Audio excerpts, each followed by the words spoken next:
isso mesmo. Então, Natália, fala um pouquinho, como você descobriu o diagnóstico do Lucas? Conta pra gente um pouquinho da sua história. Eu sempre achei ele desde bebê que ele era diferente das outras crianças, né? Porque quando chegava nos marcos de desenvolvimento, que eu ia acompanhando pela carteirinha de vacina mesmo, eu achava que ele não estava de acordo com a idade ali da carteirinha, sabe? E quando ele tinha 3 meses, eu falei assim: eu não acho que Lucas é igual às outras crianças. Só que fui desacreditada porque já tinha a Júlia é mais velha, né? E ela sempre foi muito adiantada, assim, né?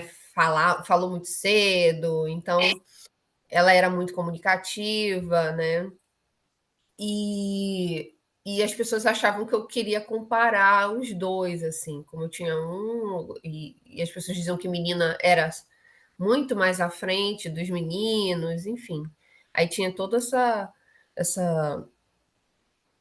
essa parte assim da família que não validava muito, né, o que eu percebia nele assim. Até que chegou a um ponto em que os comportamentos foram, né, escalonando aí, e, e aí eu conversei com uma amiga que era fono, né? Eles pediram um MChat da gente, para a gente fazer, né? Um MChat. E avaliaram, o TO também avaliou ele, aqui mesmo na cidade. E aí foi constatado mesmo que ele tinha um possível atraso, e a gente levou ele para São Paulo, um neurologista. E aí foi que deu o diagnóstico mesmo, o diagnóstico com evidência, né, científica, clínico, sem pedir um monte de exame, diagnóstico clínico mesmo, como tem que ser, né? Sim, e como você fez, Natália, para conciliar esse diagnóstico que você sabia, né, desde sempre que viria a ter, né, com os julgamentos, com a sua vida profissional, o que que mudou na sua vida toda aí, na sua rotina, ter o diagnóstico do Lucas? Ah, assim, quando esse diagnóstico chegou para mim, assim, foi como é para a maioria das pessoas, né? Eu não sabia por onde começar, assim, fiquei confusa.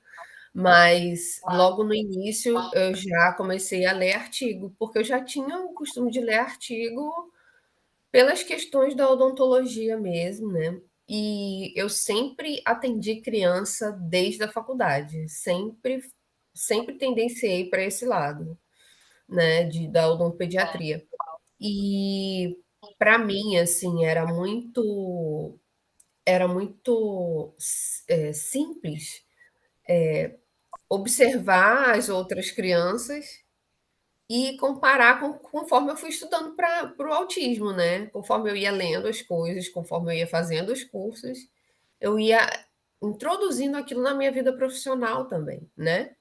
Então, acabou que, sem querer, assim, né, eu acabei virando uma referência de crianças com necessidades especiais, né? Então, agregou muito nessa parte, né? O autismo trouxe para mim, assim, validou para mim muita coisa em relação à minha profissão, sabe? E eu acho Sim. também que conciliar no início, quando a gente está muito movida pela emoção, é mais difícil, mas quando a gente administra bem isso e coloca razão mesmo, vê o que precisa ser feito, executa, a gente consegue ter uma vida, né, uma vida nossa mesmo, sem ser a vida só do autismo, entendeu? E E eu acho que é muito difícil, né, para todo mundo que tem uma criança com autismo. É difícil mesmo a gente, deixar, as nossas o que a gente projetou para a nossa vida, tanto para cuidar, né, deles, mas também é difícil só cuidar, né. Também é difícil só Sim. cuidar e é difícil só seguir a nossa vida, a gente não consegue, né, só seguir o que a gente planejou, né, então a gente tem que se dividir mesmo.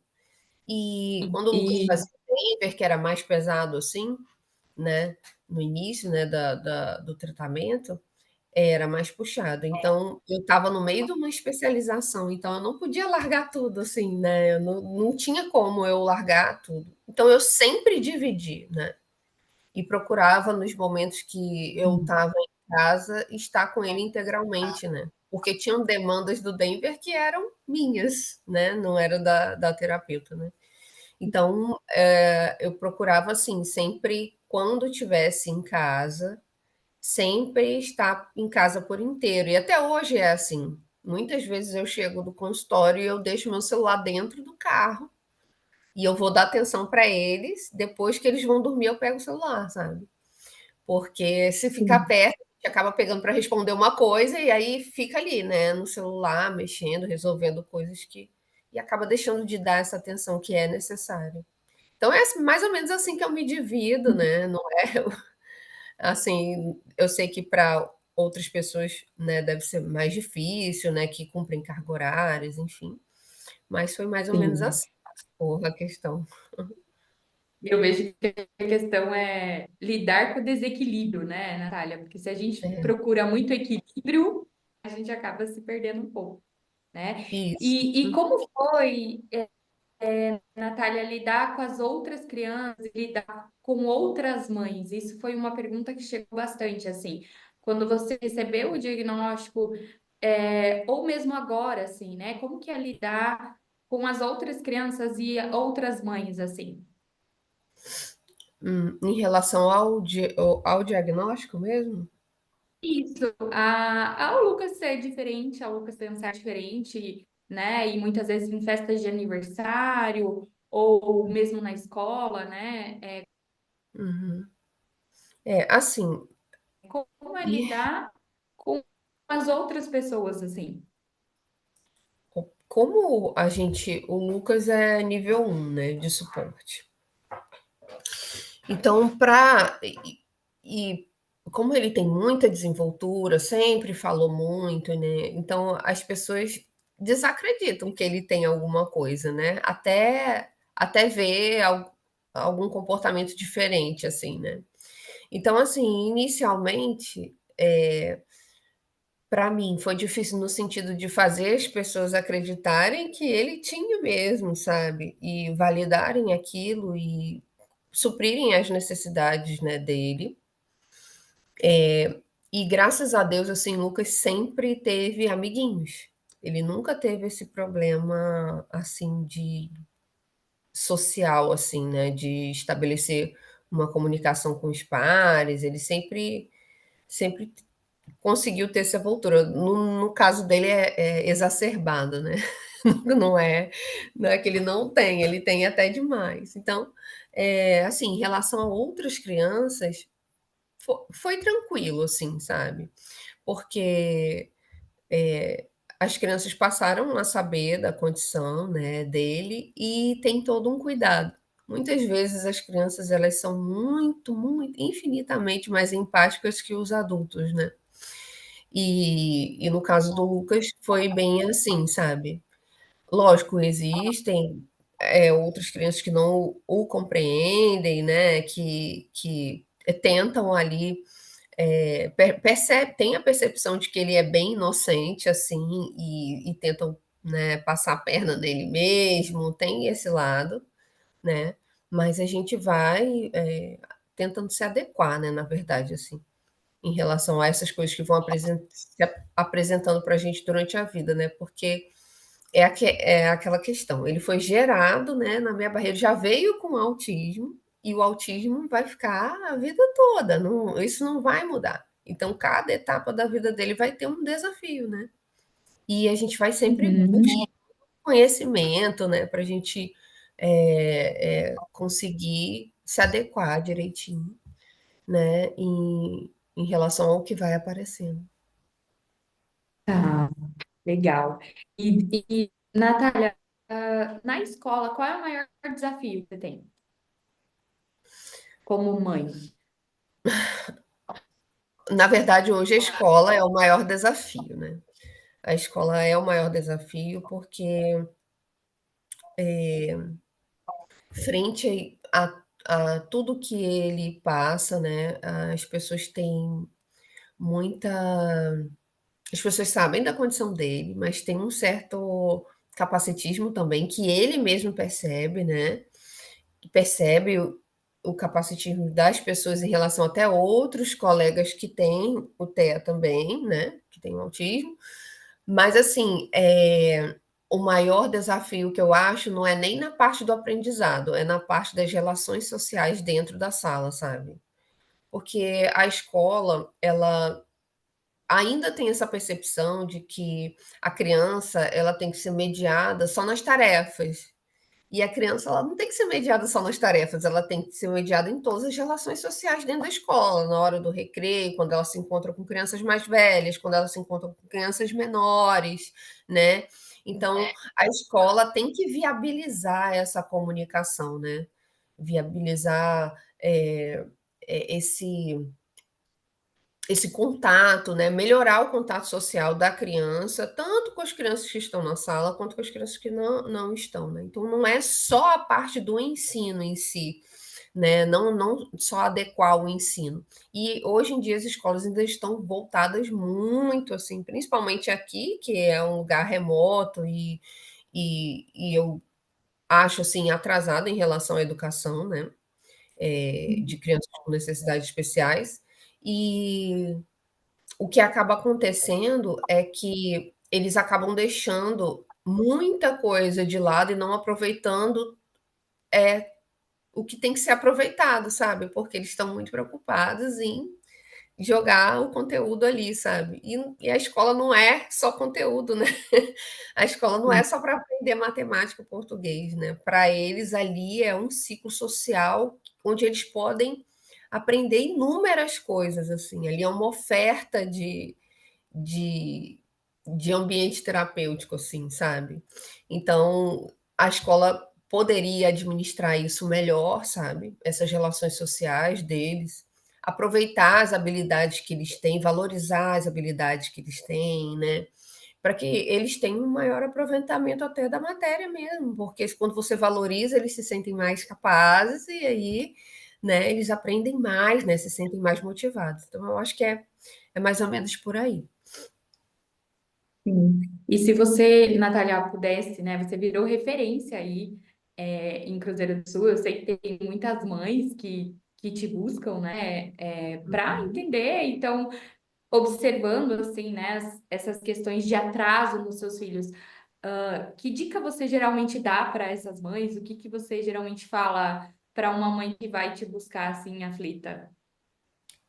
Olha, é, então, aqui a cidade ainda é regida de muitos mitos, né, em relação a diagnóstico, em relação a tratamento, né? Então, assim, a gente nota que o nível, assim, de informação mesmo, assim, é muito precário, assim. E os culpados somos nós, assim, né? As pessoas que deveriam levar a informação correta, né? Então, o que que acontece?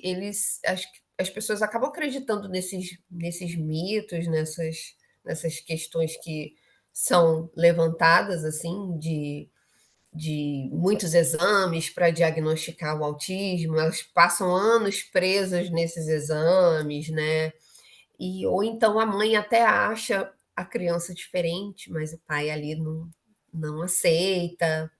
Então eu sempre digo que é o seguinte: olha, quando eu vou buscar na sala de espera, eu já abaixo na altura dos olhos, já vou, né, vendo se tem contato, se não tem, o que que eu vou.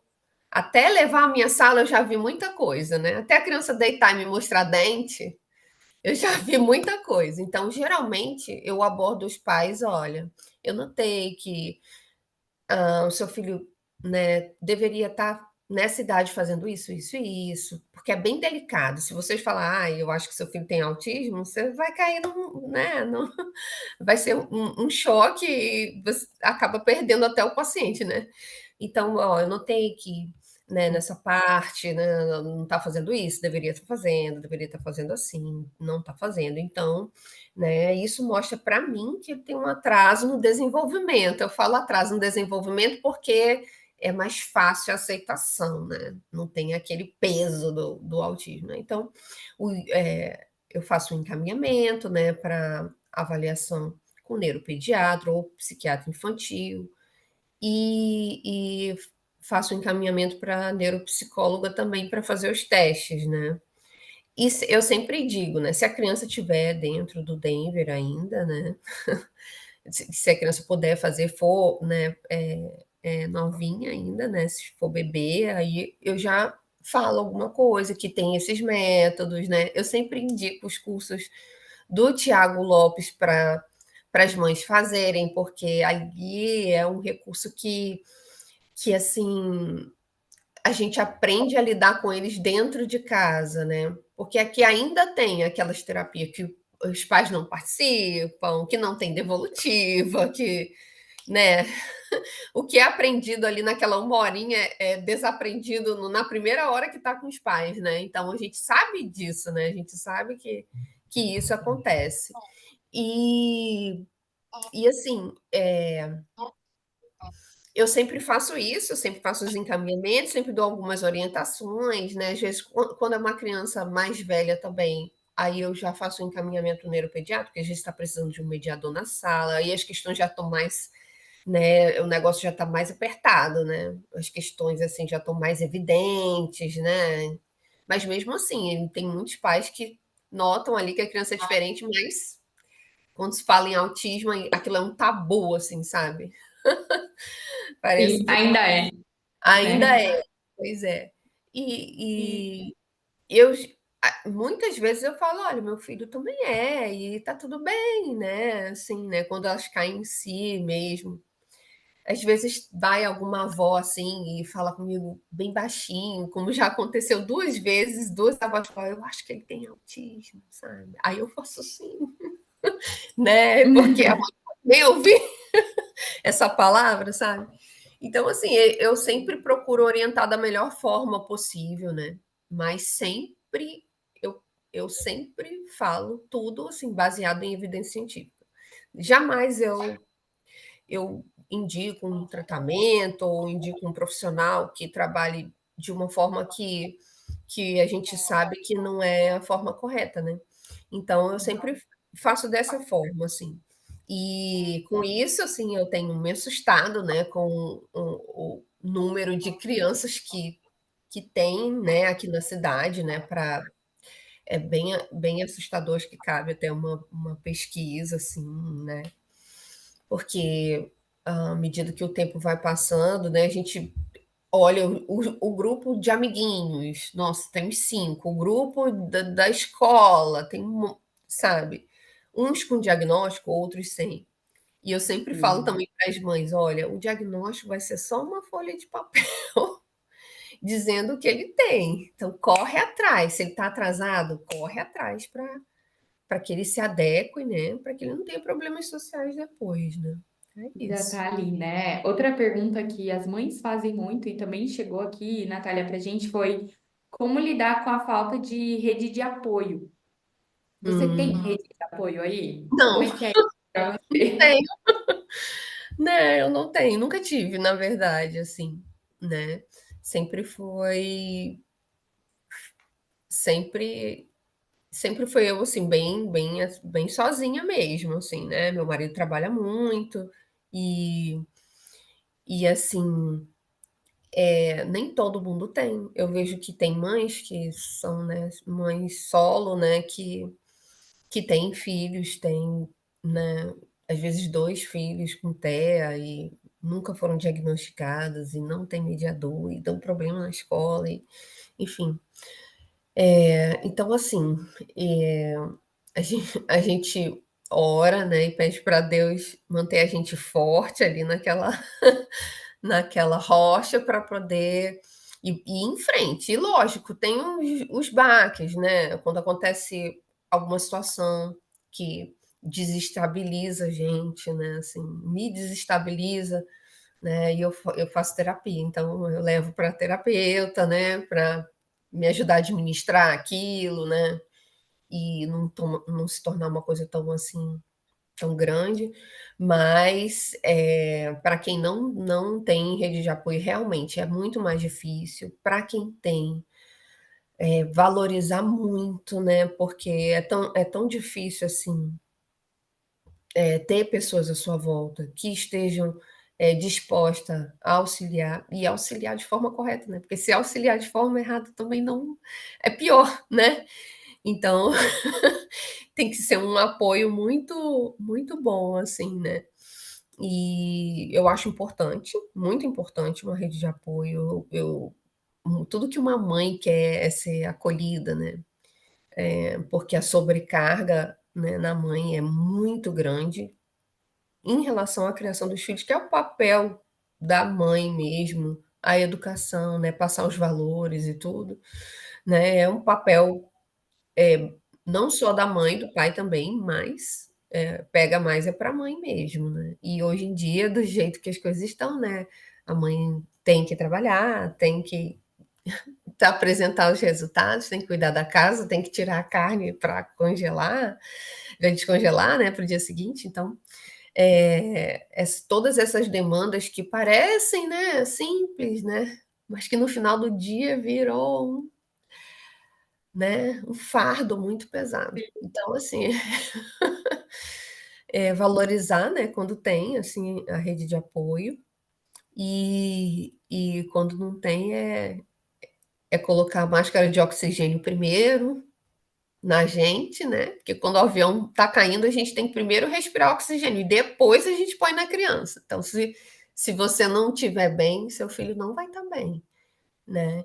Então, primeiro a gente tem que estar muito bem para poder, né, dar conta. Legal. Natália, falando um pouquinho das suas questões profissionais aí, porque também, né, você atende bastante crianças neurodivergentes, né, e sei que o seu consultório é totalmente preparado para isso. Como que é, assim, o maior desafio na odonto, né, de receber crianças dentro do espectro? Olha, e para mim o maior desafio sempre é os pais, tanto crianças dentro do espectro quanto fora, sabe? Eh, eu eu não me intimido assim com "Ai, é nível 3, não vai sair do carro", não sei não, isso aí não, para mim, eu sei muito bem conduzir essas situações, sabe. Então, assim, nesses casos de que os pais, né, às vezes de outras cidades, ligam e falam: "Olha, eu acho que não vai deixar, eu acho que tem que ser com sedação, eu acho que pode chamar o anestesista", e eu sempre quero atender a criança antes, né, para ver como a criança é. Mas a gente nota que os pais passam muita coisa para a criança, assim, antes do atendimento em si. E se os pais têm essa expectativa, né, muitas vezes muito negativa, a criança acaba se apresentando negativamente também, né. Então, sempre quando entram em contato com a gente procura acalmar, né. Eu sempre, às vezes, né, assim, eu sempre procuro atender a criança e observar o que ela gosta, né, o que ela tem resistência. Muitas vezes as crianças realmente não sentam na cadeira, né, ficam dando volta na sala, se jogam no chão por estar ali tem luz, tem um equipamento, tem o barulho, tem um ambiente diferente, então quando a criança já se depara com aquilo, às vezes tem várias questões sensoriais ali envolvidas também, né, e e para ela é difícil mesmo, mas eu sempre para mim o maior desafio é fazer os pais entenderem que vai ser feito, que vai ser conduzido da melhor forma possível, independente de como a criança esteja, né, independente de como a criança seja, né, naquele momento ali. Muitas vezes a criança está desregulada porque está com dor, né? Muitas vezes a criança, eu já peguei crianças que os pais nunca conseguiram acessar a boca, né? Nunca conseguiram chegar até a boca, né? Para escovar. Então, os pais também têm medo desse julgamento, assim, poxa, a dentista lá vai ver que a gente nunca escovou. Que pai é mãe é esse, né? Que não... E não é isso, gente. Eu sei o que é, né? Então eu sei o quanto é difícil, né? Eu sei que não dá para acessar mesmo, né? A boca, né? E, enfim. E aí a gente sempre conduz da melhor forma possível. E hoje eu tenho pacientes que não saíam do carro, que deitam na cadeira, tá a terapeuta também junto, ali o pai, a mãe, todo mundo, a gente bate palma todo mundo, ele se mexe, se reorganiza, senta, sabe, ri, assovia e vamos que vamos, mais um pouquinho, e é nesse ritmo que a gente vai levando, sabe? Então, assim, tem a maneira que vai ser conduzida, a gente que é profissional sabe, né? Mas existe toda uma insegurança dos pais em relação ao atendimento odontológico, tanto de criança típica quanto atípica, né? Mas é isso, é não deixar para depois, tem que ir logo, porque todas as questões de saúde mental, todas, a gente, quanto mais cedo, melhor. Isso aí é o que as pessoas precisam entender, é que quanto mais precoce, não é só no tratamento de TEA que é melhor, né? É em tudo nas questões de saúde. Se você descobre qualquer diagnóstico mais cedo, uma cárie pequena é melhor, muito melhor de tratar do que uma cárie enorme, você vai ter que fazer um canal. Então é uma coisa bem assim óbvia, né? Que por insegurança os pais acabam não levando. Você acha que essa insegurança dos pais vem também pela história com outros profissionais? Aham, na maioria das vezes é, mas é o que eu sempre falo, a odontologia ela não é igual era na idade, né, antigamente, como a gente ia no dentista, né.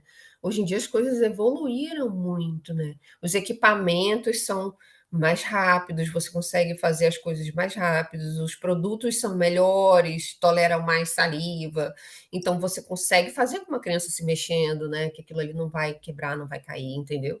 Então tem todo um manejo, assim, mas eu noto assim que como quando os pais têm uma experiência ruim assim com o dentista, que na maioria das vezes teve mesmo, né? A gente sabe que deitar e ficar com a boca aberta para alguém ficar olhando não é uma coisa confortável, todo mundo sabe disso. Não é confortável para a gente, não vai ser para um TEA, né? Muito menos, né? Então, existe essa apreensão e a gente vê também que quando eu estou atuando, assim, os pais estão ali, às vezes, muitas vezes eles não querem nem olhar aquilo para você ver como eles não toleram, sabe? Então acabam passando isso para eles também, né? Então, eu acho sim que tem essa questão, tem essa parte, né, deles não conseguirem levar, porque para eles a experiência foi horrível. Então Sim. eles acham que vai ser horrível para a criança também. E como você orienta os pais, Natália, ou como é o seu procedimento, o protocolo aí no espaço de vocês, quando a criança não tolera nem pôr a escova de dente na boca, por exemplo? Então, dependendo do grau de compreensão, né, da criança, né, inicialmente eu peço para os pais começarem pelo exemplo, né, sempre que for escovar, leva a criança junto, mesmo que para ela seja horrível, que ela se esconda, que ela não queira ver, né, escovar na frente, né? Se tem um objeto de apego, pegar aquele objeto de apego e todos os dias, repetitivamente, pegar o objeto e ir lá escovar o dente do objeto também, sabe? Né? Às vezes eu falo assim, ai, cola uma boquinha de adesivo no carrinho e vai lá e escova, sabe? Ou então desenha com uma caneta permanente, vai lá e passa a escova dele mesmo, sabe? Quando a questão é mais sensorial, eu já boto um contato maior com a escova, em outras partes, né, dá para segurar, esfrega um pouquinho na mão, que é como eu faço com o TEA quando eu vou começar a atender. Primeiro eu tô com a luva, primeiro eu passo a luva em outros lugares, sabe? Passo na bochecha para ir ali tentando adequar as coisas, até chegar na boca tem uma estrada, né? Então a gente faz assim, histórias sociais também, né, a minhoquinha que eu vi passando ali na sua boca, né, "Ai, eu vi passando um bichinho ali, eu acho que tem um negocinho preto", aí você vai: "Vamos tirar?", né, então depende muito de como aquela criança é. E e quando a mãe relata para mim como é naquela questão, aí eu digo: "Ah, dá para a gente fazer dessa forma", né, às vezes para isso vai, até para tomar um medicamento, né, assim: "Ah, não, não toma, vomita, não adianta se colocar", sabe, aí a gente: "Ah, então vamos começar com uma Novalgina infantil bem docinha, compra um bombom da de morango, bota a Novalgina lá dentro", sabe. E aí vai, sabe, eu digo que eu sempre digo para os pais: "Nossa, quando a gente quer uma coisa, tá valendo tudo por aquilo", né. Ah, tem criança que não assiste tela, mas lá no consultório a televisão tá bem em cima e vai passar o que ela gosta sim, sabe. E porque eu quero trabalhar. Então é assim: "Ah, não pode comer chocolate porque dá cárie", mas se precisar tomar um remédio com chocolate, vai, né, vai. Então é isso. Perfeito. E Natália, como funciona? Explica pra gente como funciona os níveis de sedação, porque geralmente eu tenho essa dificuldade e a gente tem de explicar aqui para os pais, né, que às vezes vai precisar fazer um procedimento sedado, mas a gente não sabe explicar muito bem, assim. Explica para nós como funciona isso na parte da odonto e da sedação em si, e quais são os níveis de sedação? Então, a gente tem 3 tipos de sedação, né. Uma sedação inalatória com óxido nitroso, né. E outra sedação inalatória que é feita pelo anestesista, que é com sevoflurano, e tem a sedação intravenosa, né. Então são 3 tipos de sedação. A sedação mais leve, que é a sedação consciente, é essa com óxido nitroso, que é aquele cheirinho lá que a gente coloca no nariz e a criança permanece com aquela máscara durante todo o procedimento, né. Para esse tipo de sedação, a criança tem que tolerar a máscara. A gente não coloca a máscara, segura no rosto da criança, a criança chorando, nada disso. A gente faz um condicionamento, né. Tem esse narizinho do palhaço aqui que tem um cheirinho, você pode escolher o cheirinho, tem vários cheirinhos, sabe, chocolate, morango, tem até o pum do elefante, enfim, tem essa a criança fica acordada, a criança fica acordada durante todo o tempo, porém ela perde a noção do tempo. Ela não sente, tem dormência na ponta da língua, nas extremidades, né, nos dedos, na ponta dos pés. Então ela relaxa, mas um relaxamento. Esse tipo de sedação não serve para criança que não aceita, não tolera máscara. Ninguém segura máscara para a criança ficar parada, entendeu? Então existe uma indicação específica para o nitroso, existe uma indicação específica para o cefalorano, existe uma indicação para venoso. Né. O sevoflurano eu uso com o anestesista dentro da sala, né, ele que tem, né, o produto, né, a gente não tem, e ele traz, é inalatório também, porém é uma máscara boca nariz, coloca, o paciente adormece e é feito o procedimento. Nessa o paciente está completamente apagado, não vê nada, deitou, acorda, a boca está feita. Uhum. E aí tem a outra que é a sedação intravenosa, que é para procedimentos mais longos, né, que duram mais tempo, crianças que estão com várias condições, né, e aí a gente precisa de um tempo mais prolongado, também é feita com anestesista, monitorado, tudo certinho, né. O anestesista permanece até a criança acordar, e nesses casos esses casos são específicos para tratamentos, assim, que tem muitas restaurações para fazer, ou aquele paciente, por exemplo, também, que eu uso a sedação o servo também, eu não consegui acessar, né, uma criança nível 3 que ficou rodando na sala e eu não sei nem o que tem ali, eu não sei. Uhum. E a gente usa o servo, vê como que tá, se precisar fazer um tratamento mais longo ali, aí a gente associa com o intravenoso, entendeu. Se for diagnosticado muitas coisas para fazer, né. Porque o servo ele não fica muito tempo, o sevoflurano, mas é inalatório também, né. E assim, o que a gente sempre fala é que toda sedação tem, os seus riscos, né, assim como todo medicamento tem risco, né, você pode tomar uma dipirona e ter uma reação alérgica, né. Uhum. Então, eh tudo tudo relacionado à saúde é arriscado, né. E então para eu sempre faço assim, se eu consigo adequar aquela criança a um atendimento em que ela vai ficar o tempo todo acordada, se eu consigo adequar, eu faço a adequação, entendeu? Passo a passo, os pais levam a criança com TEA, às vezes nível 3 mesmo. Não, dá tempo, né. Mas se é uma criança nível 3, por exemplo, que eu não consigo nem acessar a boca, ele vai ter que ser sedado para acessar, entendeu? Porque eu preciso ver o que está acontecendo, né. Mas se eu conseguir ver, né, eu já consegui reforçando, peguei todas as colheres que tinham lá no consultório e consegui reforçando o paciente com uma colher, se ele deixasse eu olhar, eu dava uma colher. E aí eu consegui acessar, consegui ver o que que tinha, mas precisava fazer sedação. Aí eu já consigo selecionar a sedação que vai ser feita, né, quando eu tenho acesso. Quando eu não tenho acesso, é anestesista mesmo que de repente ele está desregulado porque está com dor, porque coloca a mão e os pais não sabem o que que é, e a gente também não consegue. Mas assim, eu tento assim, nunca, forçar o atendimento, sabe, a não ser que seja um caso extremo, né. Um caso que o paciente não está dormindo, que fez um abscesso de face, né, aí ele vai ser contido mesmo, a gente faz uma estabilização protetora, né, e aí põe um abridor e tem que resolver, o paciente não pode sair dali com a qualidade de vida zero que ele entrou, ele tem que se alimentar e dormir, então nesses casos aí, é que a gente, né, opta por, né, é igual quando você chega numa urgência de hospital com um corte na testa, vocês vão ficar comportadas, vão te amarrar, então é bem isso, sabe.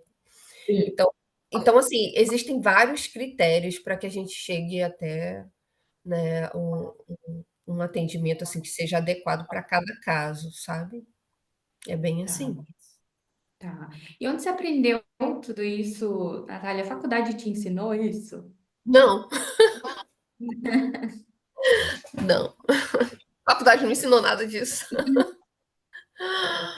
Né, quem me ensinou isso foi os artigos, o tempo, né, de que eu tenho de atender esses pacientes, né, o tempo que eu já atendo, né.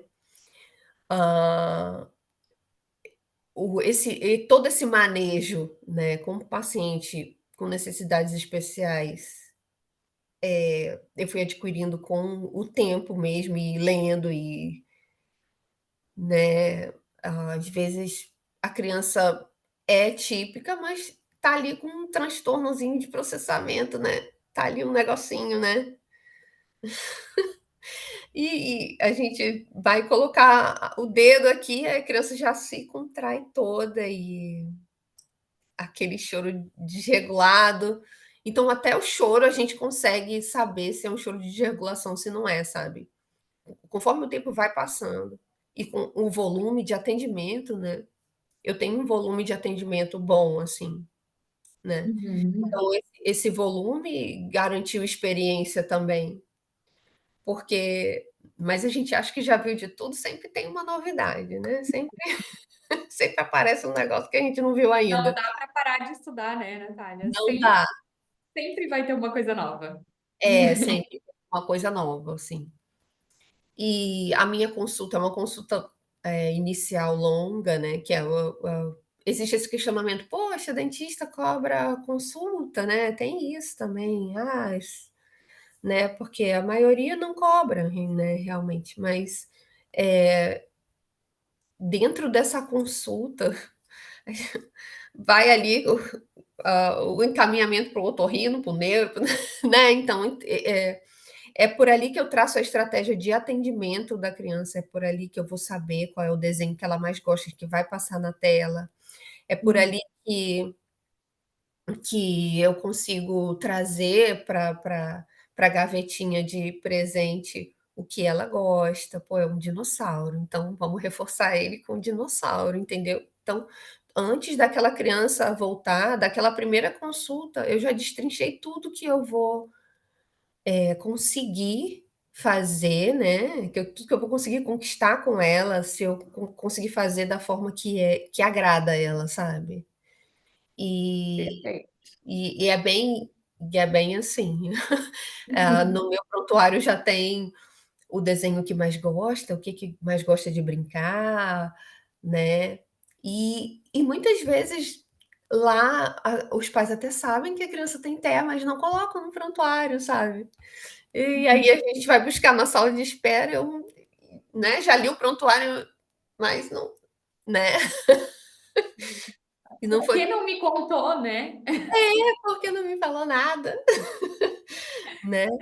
Então é isso. Natália, eu acho que você esclareceu bastante coisa para nós, viu? Tanto na sua experiência pessoal, né, com o Lucas, e ainda mais com a sua experiência profissional. Eu acho que faltam muitos profissionais como você, né, em todos os cantos do Brasil. Assim, a gente vê que quando um serviço é de qualidade, né, tem um diferencial, envolve Uhum, qualidade de vida para não só para a criança, mas para as famílias, né? Então eu vejo que isso faz diferença, assim, viu? uhum. Muito obrigada, Natália. Eu Obrigada que por esse. agradeço a oportunidade. E, e logo você vai ter o resultado aí dessa entrevista maravilhosa. Tá Tá bom. bom? Obrigada, viu? Tchau, tchau, Obrigada. Natália. Tchau.